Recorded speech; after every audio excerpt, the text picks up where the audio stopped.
So in the 35 years since 1980 that I have been doing professionally what is my passion personally, and that's to become free, to have a steady, abiding sense of peace, to not be disturbed by the fluctuations of circumstances or people, places, or things. And in that search, I discovered, for me, the missing piece in my spiritual pursuit towards freedom was that who I am is not my personality, not the mind, not the feelings, not my body, but the one that's aware of all that. Or even more truthfully, the awareness that all of that arises in, passes through, and dissolves back into. And so there are two forces in every human being: human nature and our divine nature. And our human nature is the part of us that's responsible for survival, for security, for approval, for getting our needs met. So our human nature is about survival. And as we live longer and longer, we begin to feel like there's more to life than survival, and that the search for security is an illusory and disappointing one, because security doesn't really exist. So the divine nature is a part of us that's about growth and expanding our horizons and creativity and self-expression. And so they're in conflict with each other, because to self-express, to expand our horizons, to grow, will require some risk that is hard for the one in charge, the human nature in charge of being safe. And so they struggle back and forth. Mostly the one in charge of survival struggles, and we attach to that struggle. And so in my search for happiness, the missing piece for me was to be the non-attached witness to all that shows up in the field of my awareness. And that was the missing piece. I had been meditating for years, and that certainly created a lot more awareness.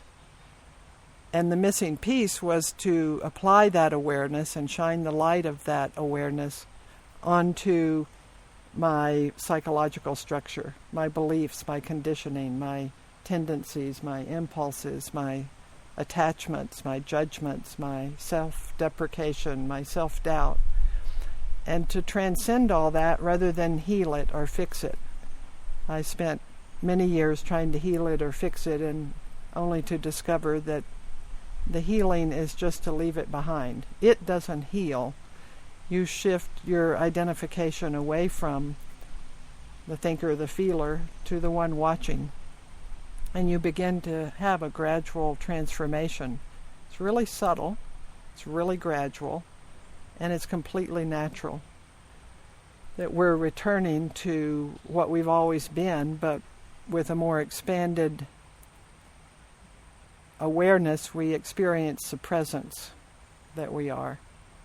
And so to live in the survivor creates suffering. The spiritual pursuit is to find that light within that's much deeper than the mind, the personality, the conditioning, and to learn to return to that light frequently enough until eventually the goal is to abide steadily in that light, that awareness, that consciousness, that spaciousness. It's completely free, has no needs, just experiences whatever shows up. It's not even the experiencer of experience, it's just pure experience, moment to moment, without the burden of a personal identity that has to reference everything back to itself. And so the work I do with people, it's the same work I've spent my adult life doing with myself, is to get free of the mind, to unbelieve the old beliefs, to let go of the conditioning and programming, to give up thinking it changes, but what changes is which part of us we identify with.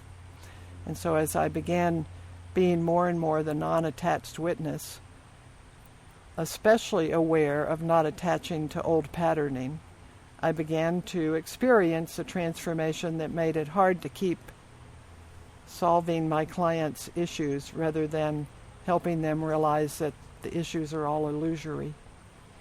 And so that began to change the work I do with people. Instead of fixing the personality, it's transcending it to realize that it's just a conglomeration of beliefs and strategies and old history that we drag around with us. It's worn out its warranty, and it seems to have about a half a life warranty. And so that pursuit of freedom is one of really just practicing presence. You're free if you're present. If you're not present, you're in prison, the prison of the mind. And so the work is to find that light first, to have enough awareness through meditation, to find that light within, that non-attached presence. It's peaceful and content and awake. And then to learn to abide there. Those are the longest chapters, learning to abide there. And so that's what I do with people.